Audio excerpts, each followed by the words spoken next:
7 characters, 7 अलग कहानियाँ उन सबकी, एक मंजिल।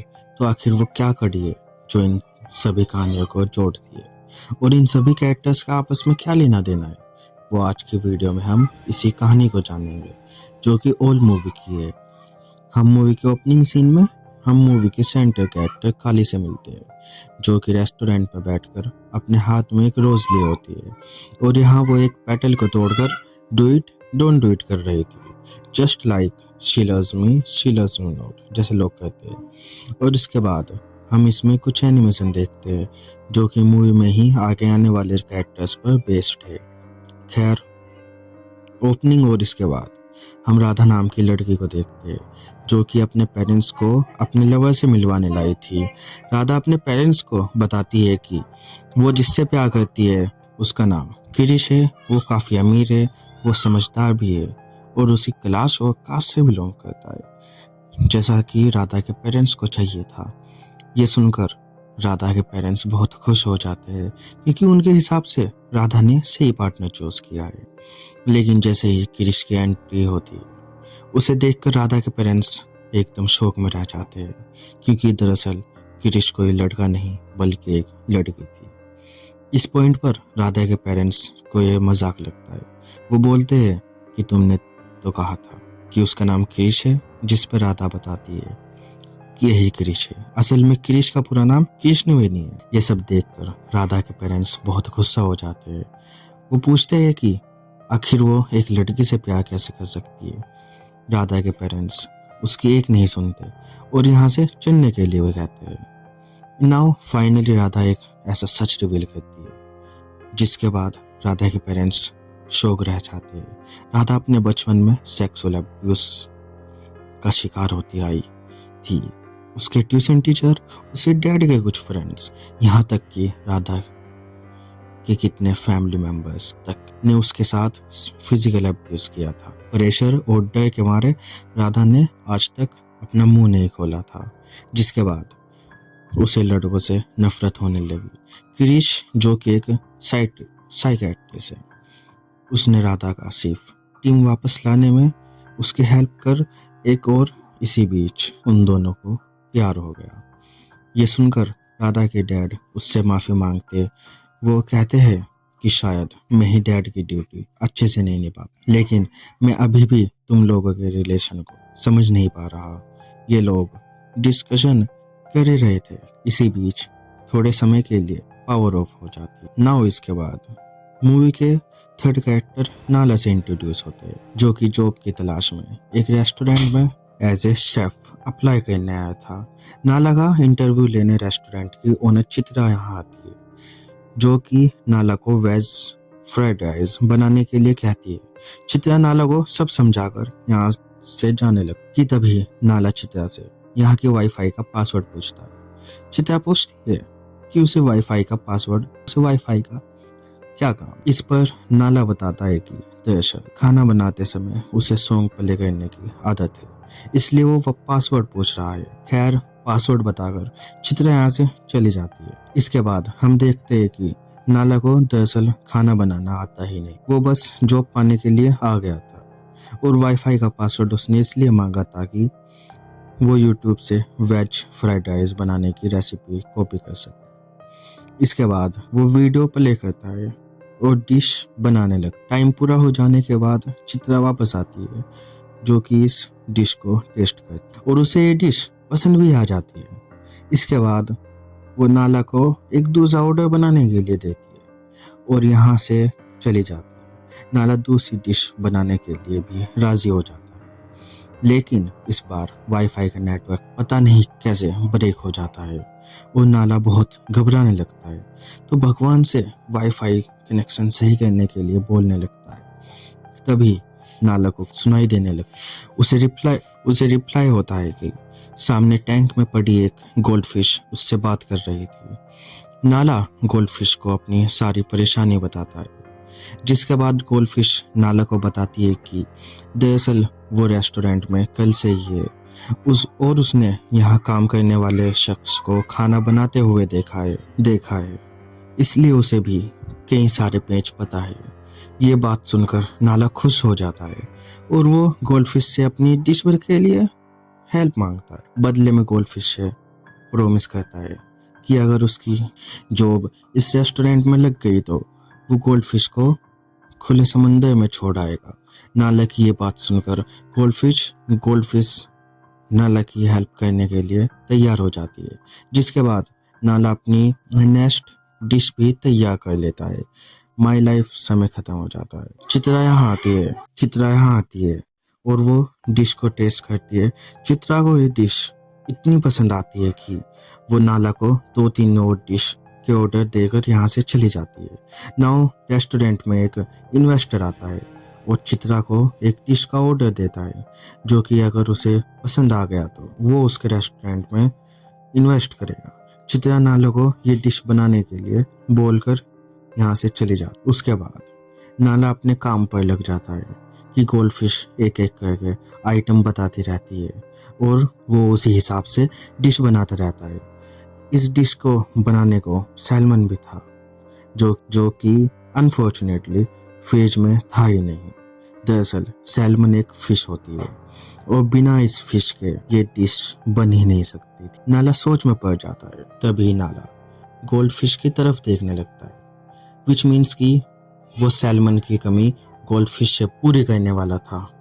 यहाँ से सीन कट होके काली पे शिफ्ट होता है, जो कि रेस्टोरेंट में वॉशरूम में अपने गन लेकर एंटर करती है और उसे देखकर ये क्लियर था कि वो किसी को मारने वाली है और साथ ही दूसरी तरफ वो ऐसा करने से डर भी रही है। तो इस सब के बाद हम अपने चौथे कैरेक्टर शिवा से मिलते हैं, जो कि एक साइंटिस्ट है। वो एक टाइम मशीन बनाने की कोशिश कर रहा है, लेकिन तभी ये आदमी आता है और उसे डांटने लगता है। और यहाँ पर पता चलता है कि शिवा साइंटिस्ट होने के साथ साथ इस लाइब्रेरी का वॉचमैन भी था। वो आदमी उसे डांट इसलिए रहा था क्योंकि शिवा अपना काम छोड़कर अपने टाइम मशीन में लगा हुआ था। वो बाहर निकलता है और वो अपने टाइम मशीन पर काम करते हुए इतना फ्रस्ट्रेट हो गया था कि वो अपनी मशीन को वहीं जमीन पर फेंक देता है कि तभी सामने से एक लड़की आती है, जो कि यही लाइब्रेरी के अंदर बैठकर अपनी बुक्स पढ़ने लगती है। वो लड़की मोर्स कोड पढ़ रही थी और शिवा भी उससे मोर्स कोड में ही बात करने लगता है। उस लड़की से बात करने के बाद वो वापस अपने टाइम मशीन पर काम करने लगता है कि तभी यहाँ व्हील चेयर में एक पार्वती नाम की ओल्ड लेडी आती है और शिवा से कहती है कि मैं तुमसे बात करने आई हूँ। पार्वती शिवा की टाइम मशीन को देखते हुए कहती है कि तुम्हें उसकी चिंता करने की कोई ज़रूरत नहीं, क्योंकि अगले 22 साल बाद तुम इस डिवाइस को पूरा कर दोगे और टाइम ट्रेवल का इन्वेंशन तुम ही करोगे। ना इस पॉइंट पे पार्वती शिवा से कहती है दरअसल वो उसका ही फ्यूचर है, यानी कि शिवा ही पार्वती है। ये बात सुनकर शिवा सरप्राइज हो जाता है और उसे लगता है कि पार्वती उससे झूठ बोल रही है। शिवा पार्वती से कहता है कि ऐसा कैसे हो सकता है कि वो एक आदमी है और पार्वती एक औरत। पार्वती फिर उसी बात को रिपीट करती है और कहती है कि मैं फ्यूचर से आई हूँ। शिवा उसकी बात नहीं मानता। उसे यकीन दिलाने के लिए पार्वती उसी टाइम मशीन को कुछ ही समय में फिक्स कर देती है, जिसके बाद वो सक्सेसफुल काम करने लग जाती है। शिवा पार्वती से कहता है कि मैं मान गया कि तुम ही फ्यूचर से आई, लेकिन इसका मतलब ये नहीं कि मैं फ्यूचर में एक औरत बन जाऊंगा। अब शिवा को यकीन दिलाने के लिए पार्वती अपने हाथ पर एक टैटू दिखाती है, जो कि दरअसल शिवा के हाथ पर भी मौजूद। पार्वती शिवा को अपने पास आने का कारण बताती है और शिवा से कहती है तुम टाइम मशीन का इन्वेंशन मत करो, क्योंकि टाइम मशीन बनाकर कोई फायदा नहीं होगा। और यहाँ से सीन कट हो गए फिर से काली पे जाता है, जो कि वापस अपने टेबल पर बैठ गई। यहाँ वेटर काली से पूछता है कि क्या वो किसी का वेट कर रही है, जिसके बाद वो उसे ऑर्डर पूछता है। काली से डेथ बाय चॉकलेट नाम आइटम का ऑर्डर दे देती, जिसके बाद हम 5वें कैरेक्टर मोक्सा से इंट्रोड्यूस होते हैं। मोक्सा दरअसल में चित्रा की बेटी है और वो रेस्टोरेंट में आने वाले हर कस्टमर को कोई ना कोई मैजिक ट्रिक दिखाती है, जिसके बाद वो उन्हें डोनेशन बॉक्स में गौ सेवा के लिए कुछ डोनेशन देने की रिक्वेस्ट करती है। वो उसी तरह अपना एक मैजिक टिक दिखा रही थी कि तभी यहाँ योगी नाम का एक आदमी आता है जो कि मोक्सा से कहता है कि मैजिक कोई बच्चों का खेल नहीं है। वो चाहता है कि दुनिया में सिर्फ एक ही ग्रेटेस्ट मैजिशियन और उसका नाम है योगी। इतना कहते ही योगी रुमाल निकालता है जिससे वो डोनेशन बॉक्स में रखे सभी पैसे गायब कर लेता है। ये देखकर मोक्सा चित्रा को बुलाने लगती है लेकिन योगी उसे चुप करा देता है। वो कहता है कि अगर उसने जरा भी आवाज की तो वो इसके सारे दांत गायब कर देगा। ये सुनकर मोक्षा योगी से ये कहती है कि तुम ग्रेटेस्ट मैजिशियन नहीं हो, ग्रेटेस्ट मैजिशियन तो उस टेबल पर बैठा है। और मोक्षा साइड टेबल पर पॉइंट करती है। योगी स्टन पर जाता है लेकिन मैजिशियन इस समय वॉशरूम यूज कर रहा था। तो फिर योगी वॉशरूम के पास जाता है, डोर पे नॉक करता है। दूसरी तरफ से आवाज आती है कि 10 या 15 मिनट बाहर आऊंगा। ये कहने के बाद वो डोर के नीचे से ही हाथ बाहर निकाल कर योगी को कोई सारी ट्रिक दिखाने लगता है। लेकिन योगी उस मैजिशियन से कहता है कि ये सारे ट्रिक वो जानता है, इसलिए उसे बेवकूफ़ बनाना आसान नहीं है। मैजिशियन योगी को वॉशरूम के अंदर बुलाता है, जहाँ वॉशरूम के अंदर आने पर योगी देखता है कि यहाँ कोई भी नहीं था। यहाँ से सीन वापस कट हो काली पे फोकस करता है, जिसके फ़ोन में एक रिमाइंडर आता है जो कि उसकी मेडिसिन लेने के समय दिखा रहा था। लेकिन काली अपनी मेडिसिन निकालकर डस्टबिन में फेंक देती है। अब इस पॉइंट पर हम अपने छठे कैरेक्टर मीरा से इंट्रोड्यूस होते हैं, जो कि ड्रग एडिक्ट थे। रिसेंटली मीरा ने एक रेस्टोरेंट में वेट्रेस की जॉब ली थी। उसका बॉयफ्रेंड सुगर और वो मिलकर एक आदमी का पैसा चुराने का प्लान बना रहे थे। इसी रेस्टोरेंट में एक पेड़ से मीरा को एक लॉकेट मिलता है, जिसे मीरा अपने गले में पहन लेती है। फिर मीरा अपना ऑर्डर लाने जाती है, जहाँ एक रघुराम नाम का आदमी मीरा को 2 कॉफी लाने के लिए कहता है।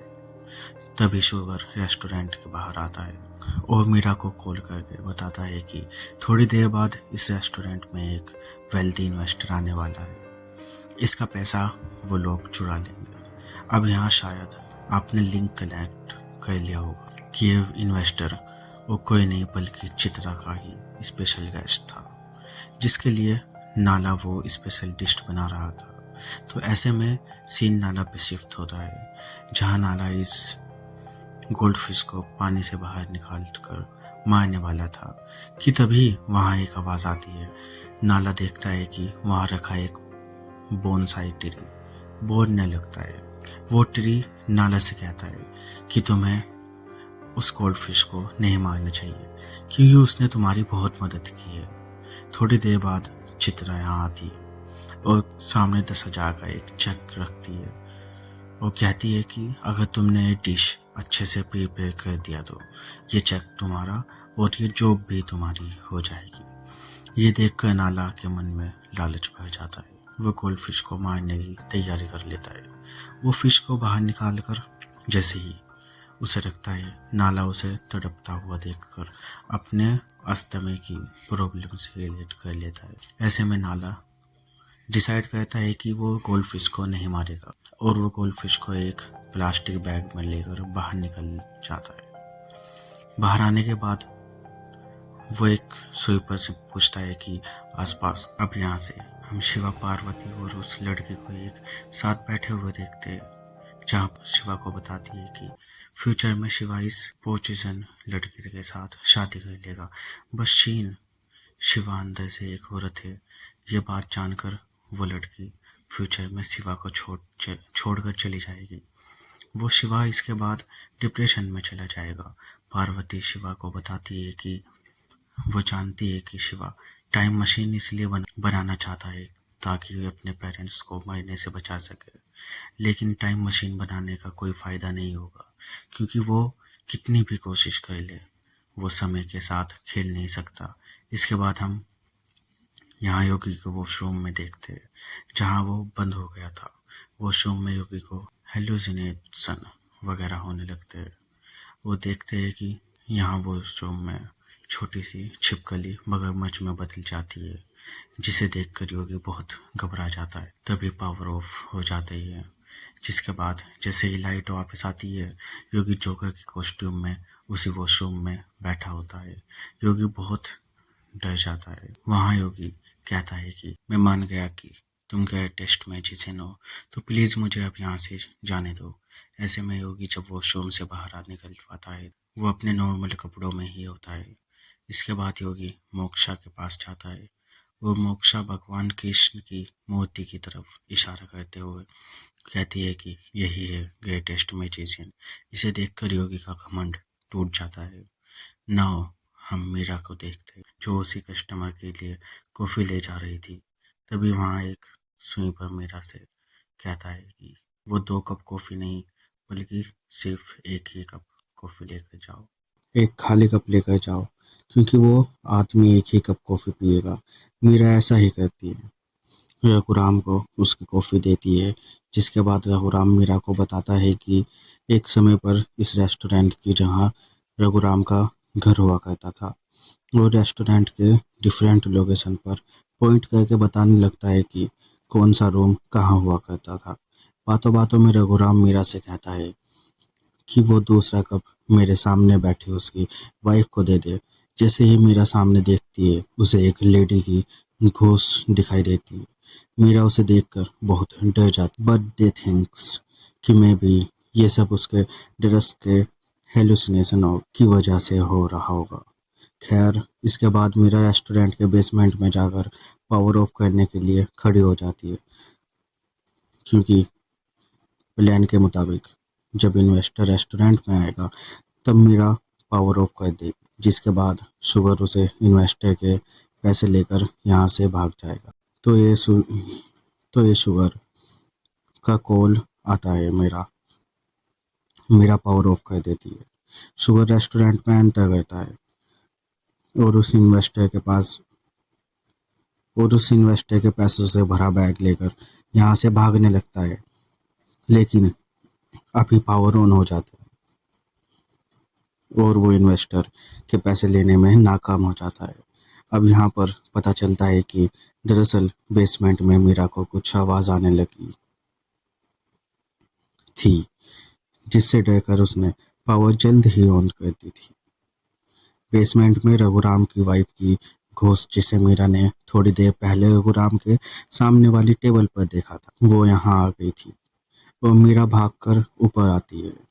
यहाँ वो स्वीपर से रघुराम के बारे में पूछती है और वो स्वीपर बताता है कई साल पहले इस रेस्टोरेंट की जहाँ रघुराम का घर हुआ करता था और रघुराम की एक वाइफ भी हुआ करती, जो कि किसी एक्सीडेंट में पैरालाइज हो गई थी।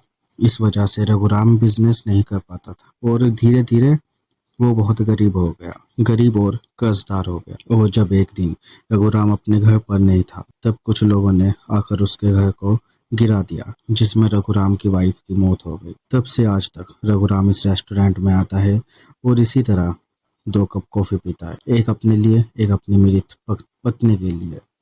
देखते ही देखते मीरा के गले में जो लॉकेट था वो उसे खींचकर बेसमेंट में ले जाता है और दूसरी तरफ चित्रा की बेटी मोक्षा उस इन्वेस्टर के सामने आकर एक मैजिक ट्रिक दिखाने लगती है और इस मौके का फायदा उठाकर शुगर पैसों से भरा बैग लेकर भागने की कोशिश करता है। लेकिन इस बार भी वो फेल हो जाता है। शुगर अपनी गन निकाल लेता है और मोक्षा को बंदी बनाकर यहाँ से भागने की कोशिश करता है।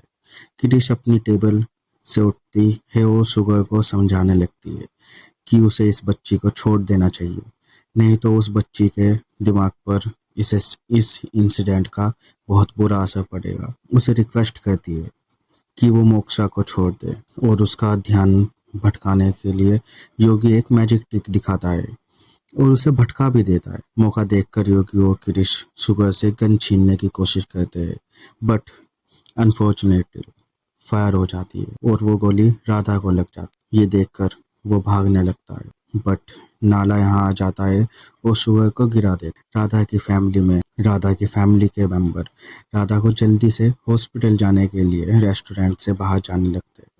लेकिन तभी शिवा यहाँ आता है और उन पर गन पॉइंट करके उन्हें यहाँ से जाने से मना कर दे, सेइंग कि अगर वो लोग इस समय यहाँ से बाहर चले गए तो उसके पेरेंट्स नहीं बच पाएंगे। फिर क्रिश शिवा से कहती है कि ऐसा कैसे हो सकता। शिवा कहता है कि दरअसल ये सब टाइम रिलेटेड थ्योरी है, जहाँ उसके पेरेंट्स की डेथ राधा के एक्सीडेंट से जुड़ी हुई है, और अगर इस समय वे लोग राधा को बाहर ले गए तो उसके पेरेंट्स मर जाएंगे।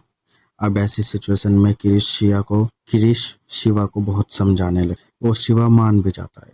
लेकिन अभी पार्वती आ जाती है और उन सभी लोगों को डराने धमकाने लगे, और वो बताती है कि मैं इतने सालों से टाइम ट्रेवल करके इसी इंसिडेंट को रोकने की कोशिश कर रही हूँ, लेकिन आज तक किसी ने किसी वजह से ये लोग बाहर निकल जाते हैं। लेकिन इस बार मैं ऐसा नहीं होने दूंगी, चाहे मुझे इन सबको मारना ही क्यों ना। अभी यहाँ सभी लाइट भी लिंक होने लगती है, और उसी बेसमेंट से मीरा पोसेस होकर बाहर आ। ठीक इसी के बाद हम सेंट्रल कैरेक्टर काली को देखते हैं, जो कि अपना सिर पकड़कर बैठी हुई थी, और उसे देखकर ऐसा लग रहा था कि जब सारी स्टोरीज उसके दिमाग में ही चल रही, और वो इसे बहुत फ्रस्ट्रेट हो रही है। इसी तरह परेशान होने के बाद काली अपने आप को शूट कर लेती है।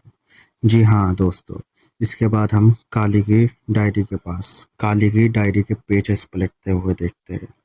यहाँ पर पता चलता है कि बचपन में उसके साथ सेक्सुअल अब्यूज हुआ था, और इसी को ही मूवी में मोक्सा की कहानी के जरिए पेश किया गया, जिसके बाद टीनेज में उसने सेम इस प्रॉब्लम का सामना करना पड़ा है, जिसे राधा की कहानी के जरिए पेश किया गया है। इसके बाद उसके पेरेंट्स की एक्सीडेंट में डेथ हो गई, और उनके मरने का दर्द काली सह नहीं पाई, जिसके बाद अपने पेरेंट्स को वापस लाना चाहती थी, और इसलिए वो कुछ भी कर सकती थी, और इसे ही शिवा की कहानी के थ्रू दर्शाया गया है।